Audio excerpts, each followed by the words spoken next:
Welcome to PSYOP. I'm your host, Ben Carter. As the first rays of dawn brushed the horizon, an unseen operation was already in motion. A subtle game of shadows and whispers, of feints and parries, where every move was calculated, every word laden with double meanings. It was a dance choreographed on the grand stage of the human mind.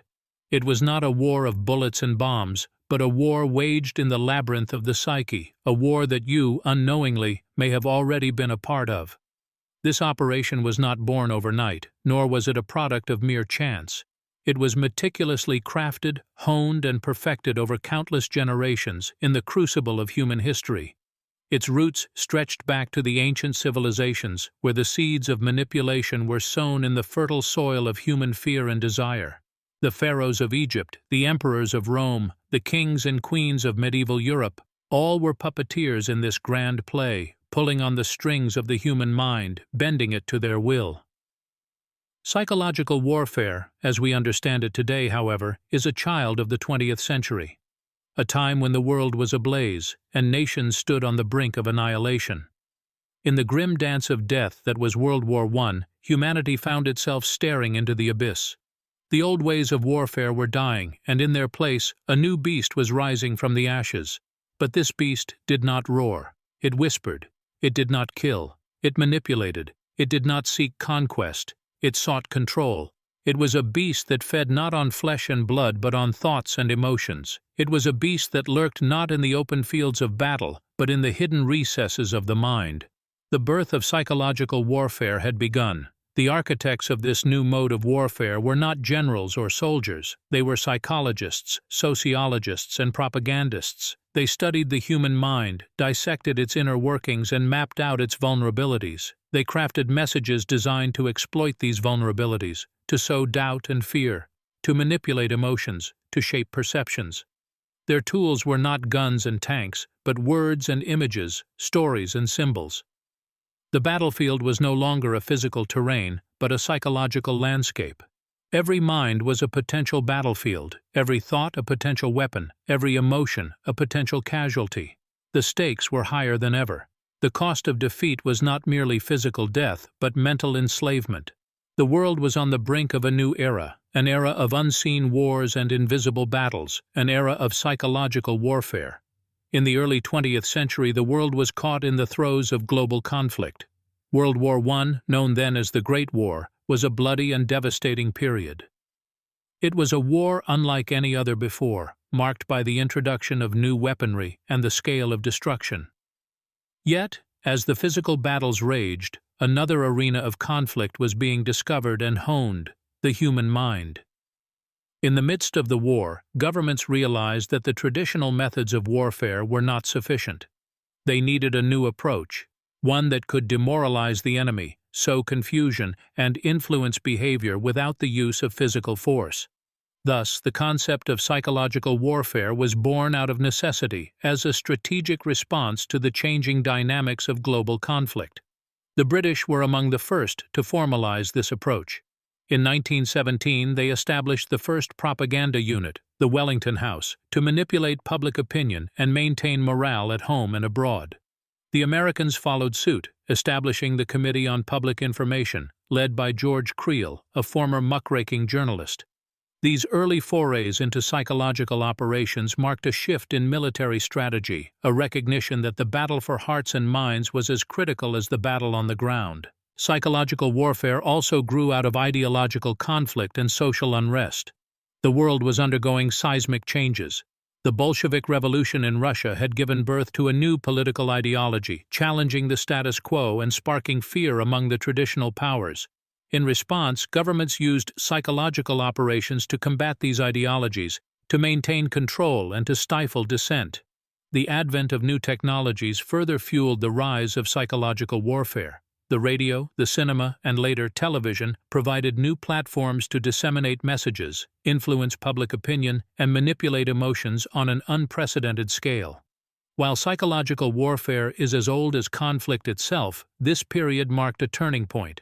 It was the beginning of a new era, where psychological operations became an integral part of military strategy, a weapon to be wielded with intent and precision. The world was stepping into uncharted territory, where the battlefield was not just physical, but also mental, where wars were fought not just with guns and bombs, but with words and images, where victory was measured not just in territory gained, but in minds won. A new era of warfare had dawned, an era of psychological warfare. The curtain was lifted on the world of psychological warfare in a variety of ways.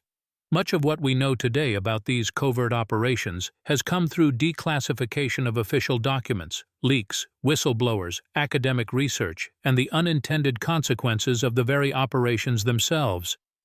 In the United States, the Church Committee, a U.S. Senate Select Committee chaired by Senator Frank Church in 1975, was instrumental in bringing to light the extent of the country's involvement in psychological operations.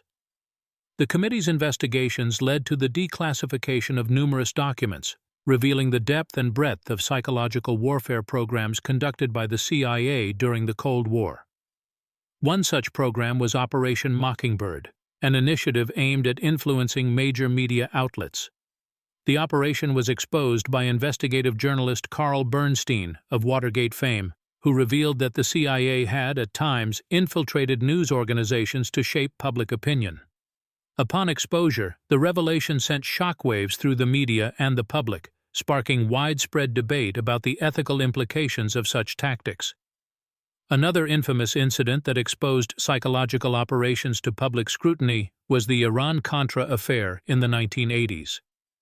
This scandal revealed a complex network of covert operations, including psychological warfare tactics used to destabilize the Sandinista government in Nicaragua.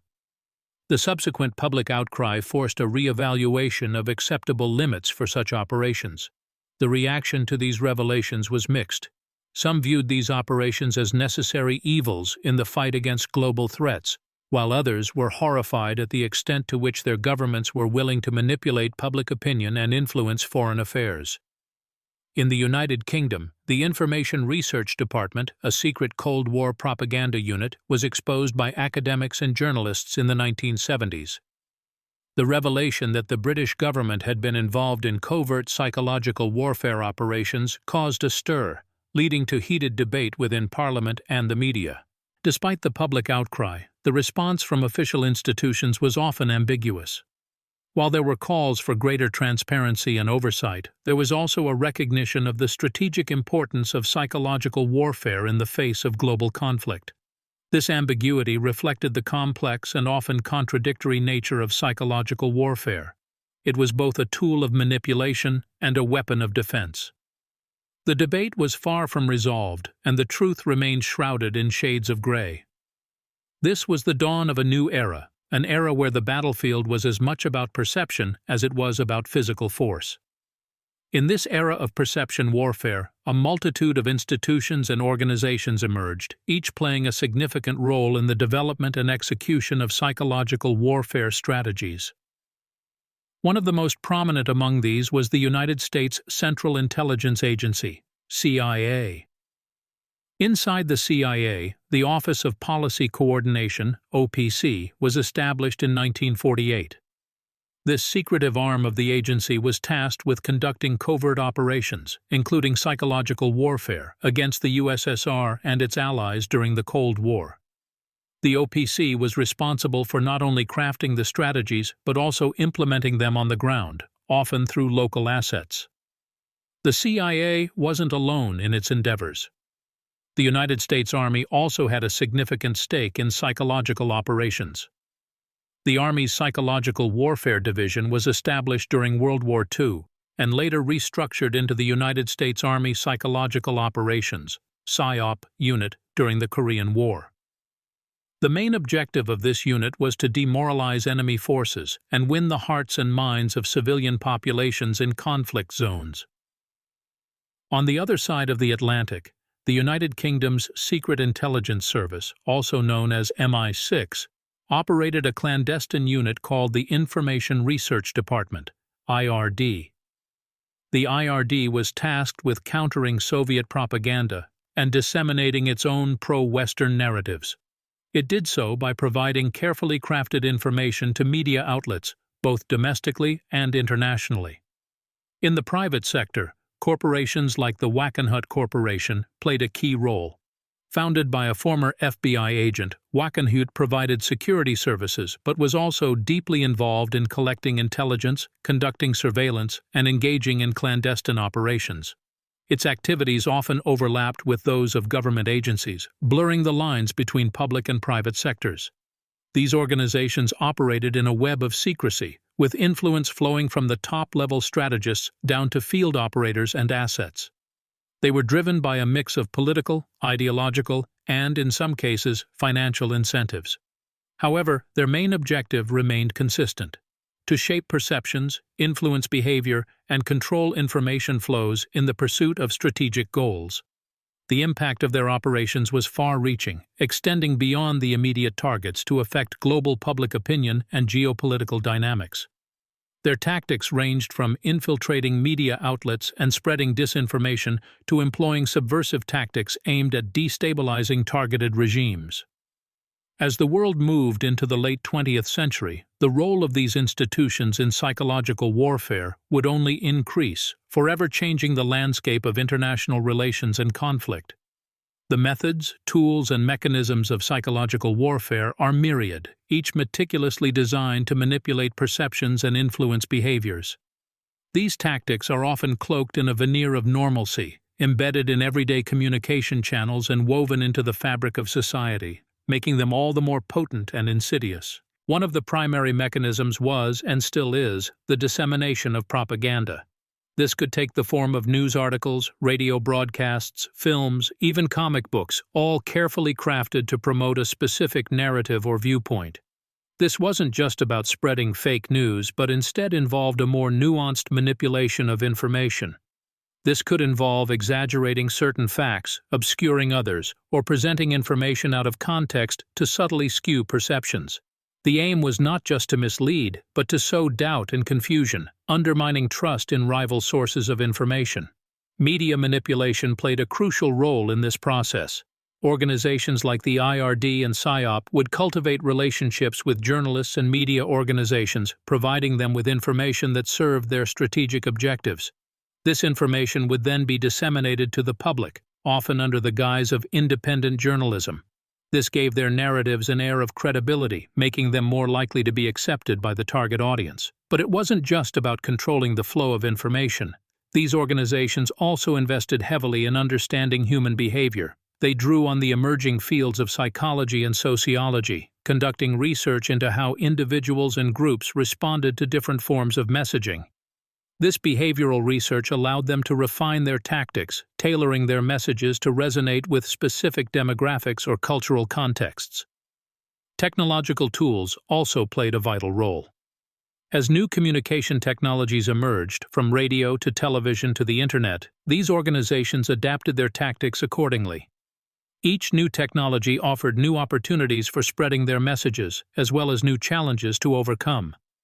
This constant adaptation and innovation is a hallmark of psychological warfare, reflecting its dynamic and evolving nature.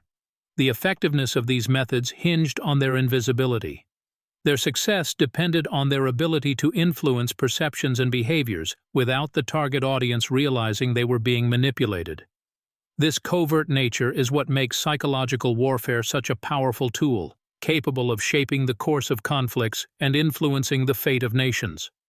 The cloak of invisibility these operations wore was not always impenetrable. Over time, some of these psychological operations were exposed, and with exposure came the need for damage control. The way these operations were explained, denied, reframed, or minimized once exposed provides a fascinating study into the art of narrative management. When exposed, the first response was often denial. Official statements would assert that any allegations of psychological warfare were baseless, part of enemy propaganda designed to discredit them. This simple denial served two purposes. First, it put the burden of proof on those making the accusations. Second, it further muddied the waters of truth and falsehood, contributing to the environment of doubt and confusion these operations aimed to create. If proof of the operation was irrefutable, then the strategy shifted to explanation or reframing. This might involve presenting the operation as a necessary response to enemy actions, or portraying it as a benign attempt to spread truth in the face of enemy propaganda. The aim was to justify the operation, making it seem reasonable, even noble, in the circumstances. The art of reframing was also applied to media coverage. Journalists who had been fed information by these operations were often unaware of their role in the psychological warfare machine. When the truth came to light, they found themselves having to grapple with ethical dilemmas, and their responses varied. Some attempted to justify their actions, arguing that they were simply reporting the facts as they understood them. Others expressed regret, admitting that they had been manipulated and apologizing to their readers or viewers. Over time, the language used to discuss these operations shifted. The term psychological warfare itself became fraught, associated with deception and manipulation. New phrases emerged, like information operations or strategic communications, which sounded more benign. These shifts in language served to further obscure the reality of psychological warfare, making it harder for the public to recognize and understand.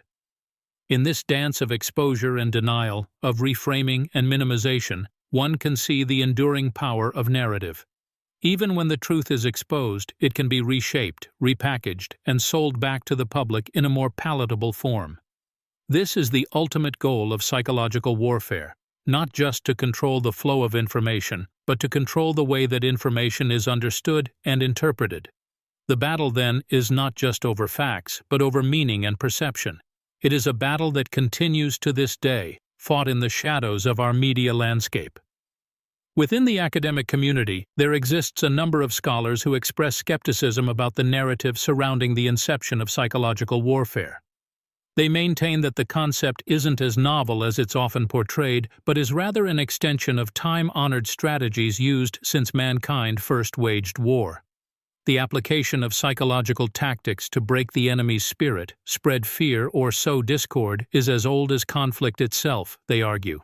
The only difference in the modern era is the tools at our disposal. These critics posit that the use of mass media and technology has simply amplified these age-old tactics, granting them a new veneer of sophistication and effectiveness.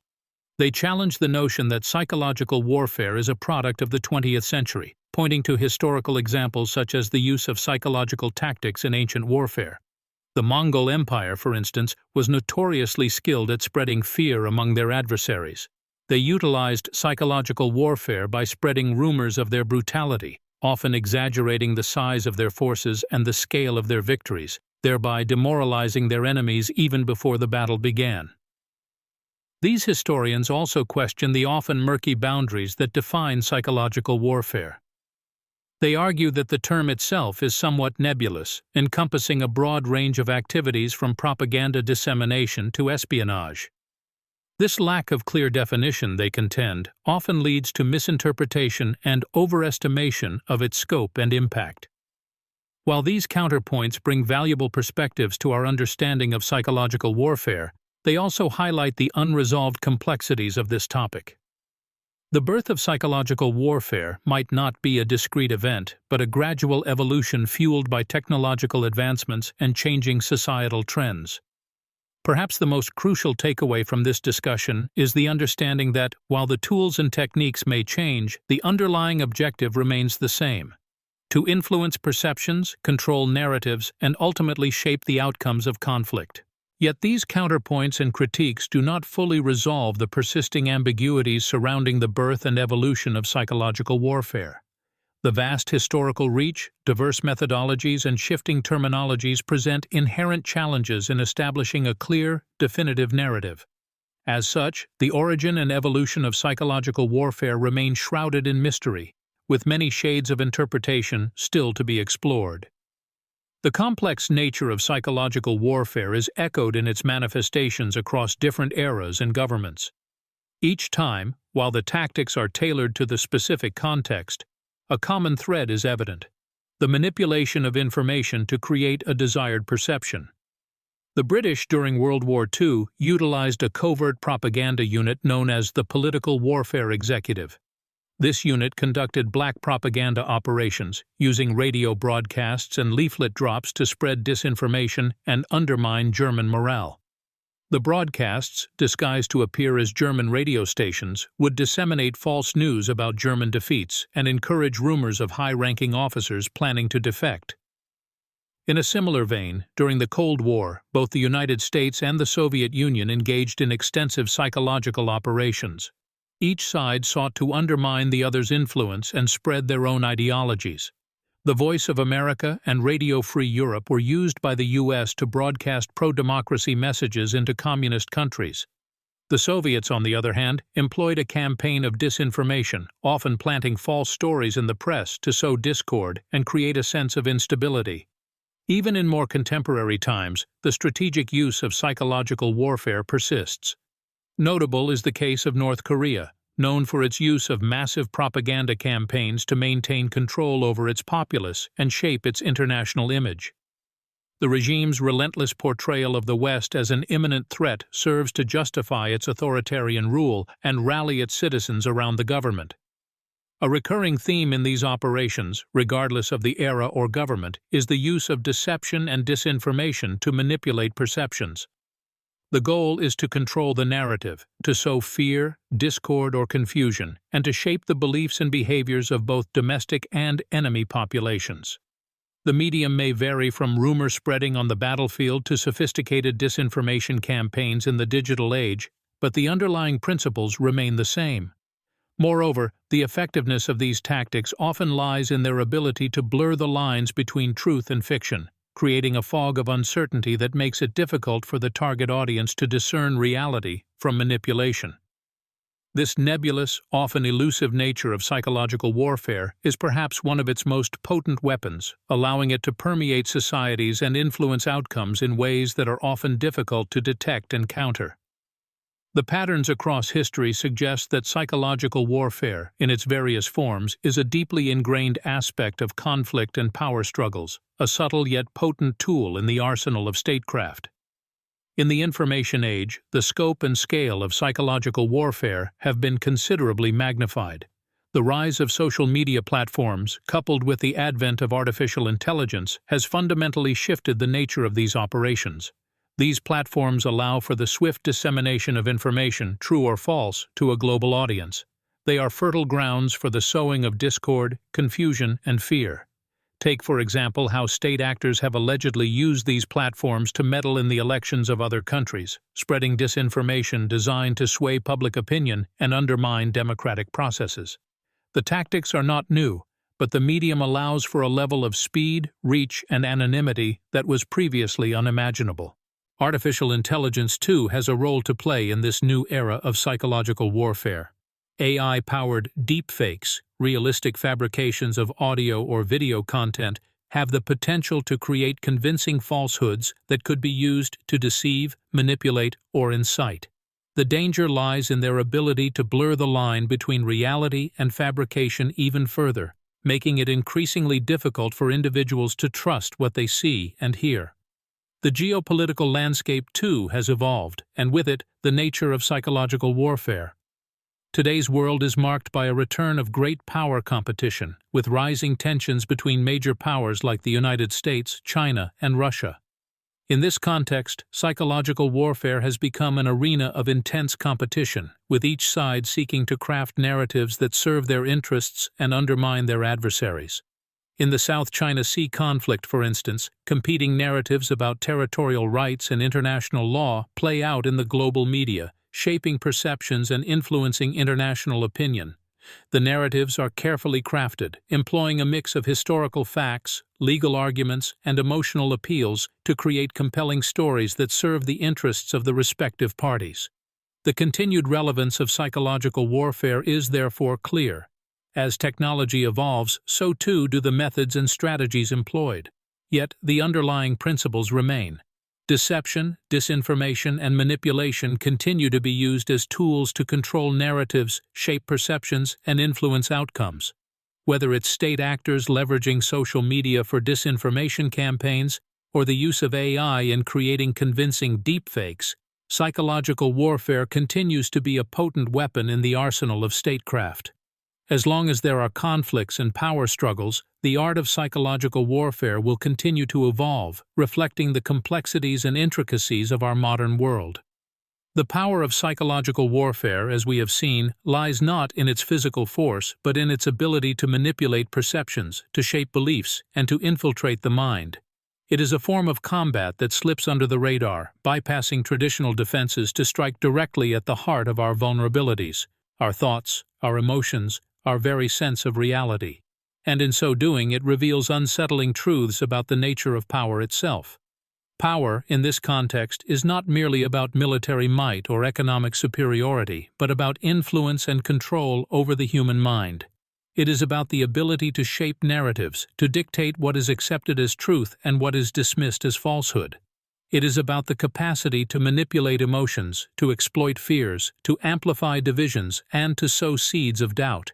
It is a game of shadows, where the most effective moves are often those that remain unseen, unnoticed. As we reflect on the birth and evolution of psychological warfare, we are confronted with profound questions about our own vulnerabilities. How susceptible are we to manipulation? How much of our reality is shaped by the narratives that are fed to us? How can we distinguish between truth and falsehood in an age where technology has made it possible to fabricate convincing realities? These questions are not easy to answer, and perhaps they are not meant to be. The resilience of psychological warfare lies in its ability to persist in the face of uncertainty, to thrive in the realm of the unknown. Its success is predicated not on definitive answers, but on the perpetuation of doubt and confusion. The exploration of psychological warfare, therefore, is not just about understanding a particular strategy of conflict. It is a journey into the depths of the human mind, a study of our strengths and weaknesses, our hopes and fears. It is a reminder of our capacity for manipulation and deceit, but also of our potential for resilience and resistance. And so, as we conclude this exploration, we are left with more questions than answers. But perhaps that is as it should be. For in the realm of psychological warfare, the most effective operations are those that leave their targets questioning, doubting, unsure. It is a game of shadows after all, and in the shadows, nothing is ever quite as it seems. Thanks for listening. This has been PsyOp. If you enjoyed today's episode, be sure to follow us wherever you listen to podcasts. And if you'd like to support the show, subscribe to the Forbidden Knowledge Network on Patreon. Subscribe now.